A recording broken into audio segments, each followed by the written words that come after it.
Энтин кодтарга катысты услугага мен калай келдим десеңиздер, мен негизи 2022 жылдан баштап осы онлайн услугамен айналысамын. Ол ИПлармен жумуш жасаймын, отчет тапсырамын және де баска да онлайн кызметтерди көрсөтөмүн. 2022 жылы декабрь айында мен Эркежандан курс окудум. Ол курсту да бир андай өзүм окуйн деп барган жокмун негизи. Ол Инстаграмда розыгрыш өткөздү. Осы өзүнүн баштаган курсуна орундар ачты. Сол курста мен негизи ол Эркежанды колдоо максатында репост жасап, тааныштарымды белгилеп, барлык условиясын орундаган болотмун.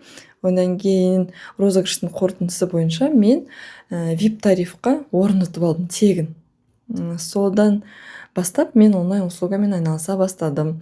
Окуу барысында әрине кыйындыктар да болду. 1 жыл бою жумус иштедик. Сонун 1 жылдан кийин доступ биткен кезде Эркежан тагы да курс ачты және де мурунку потокко как обновленный версиямен информация болот деди. Сол кезде мен жолдошума айтып едим. Ол мени колдоп, сол курска орун алып берген болотун. Негизи былай карап турсам, биз көп жагдайда биздин күйөөбүз жасаган бизге бир жакшылык десем бир кызык эстелетин секилди. Күйөөбүздүн бир колдообун көп жагдайда биз унутуп калатын секилдибиз. Осы кезде бир чынымен рахмет айткым келет. Өйткөнү сол жерде колдоп, мага курс алып бермесе, мүмкүн сол кезде токтоп калар ма едим.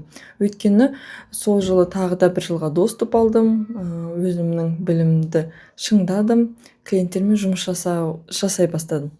Негизи 2022ден 25ке дейин осы онлайн услугалар аркылуу жакшы табыс таптым деуге болот. Клиенттерим де бар постоянный. Сол казыркы соңку 1 жылда мен өзүмдүн постоянный клиенттериме гана услуга оказывать этемин. Солар менен жумуш жасаймын. Оларга мен бир отказ бере албайм. Және де бир түшүнгөнүм, осы онлайн услугалар маган ылгый кайтадан келип турат. Мен бир жок, осы онлайн услугамен айналыспайм, башка бир нерсемен айналысам десем, кайтадан бир клиент жазып, содан бир шабытың ачылып, менде былтыркы жылы бир выгорание болду. Өйткөнү осуга дейин мен курс окуп баштаганда, осы онлайн услуга мен айналысып баштаганда менин экинчи уулум кичкентай болсо да, мен ал менен бирге жумуш жасай алатмын. Аны алдыма отургузуп коем, ол спокойно отурат, оюнчукпен, тагы да башка бир нерсеге айналып. Және де мен клиенттерге жооп берип, оларга жумуштарымды жасап бере алатмын. Былтыркы жылы кызым кичкентай болду. Бир кичирээк болгон кезде жата беретин, одан кийин кыймылдап баштаган кезде уже өсө келе ол оған да кызык болду. Анан ноутбукту басып тастайтын, клиенттериме жумуш жасап баштаган кезде бир өчүрүп тастайтын. Онга дейин ноутбугум бир жумуш истемей 2-3 рет немеге тапсырдым, ремонтка тапсырдым. Сонун өзүндө казыр от сети гана жумуш істейт, анын жарты кнопкасы еще жок, аны жулуп тастаган. Және де осы кызымдын бир көмөгү ноутбукту өчүрүп тастап истеген жарты саат мисалы истеп отурган жумушуң 1 секундда жоюлуп кететин. Содан кийин кош болду, осы онлайн услугамен айналыспайм деп шешкен болотмун. Бирок мага клиенттерим жазат.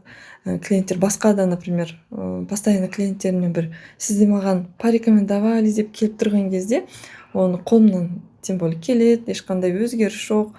Колумдан келип тургандан кийин мен оларга отказ бермей жумуш жасап жүрдүм. Солай бир постоянный клиентим, мен оганын ИПсин жүргүзгөм. Ол маган декретке сопровождение жасап бериш деп келди. Өзүнүн касыбы бар, баары официально болгондуктан неге алмаска дедим. Бирок бул жерде ол өзүнүн касыбы бар болгондон кийин, тем более декретке жыйналып жаткандан кийин, казыркы соңку өзгөрүштөргө байланыштуу оган чектарында энтин код болуу керек болду. Сол энтин коддорду өзүм самостоятельно изучать этип истеп көрөйүнбү дегем, бирок ол ары карай толугу менен барлык нюансын билмейсиң. Сондуктан окуп билимимди шыңдап, сол тууралуу окудум. Және де осы энтин кодду неге де башка касипкерлерге сунбаска деген ой болду. Өйткөнү бир ак кишимен гана шектелмей, сол билген билимимди монетизировать этүүгө болот го деп.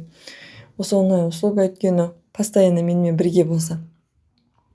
Солай осы энтин коддорго келдим.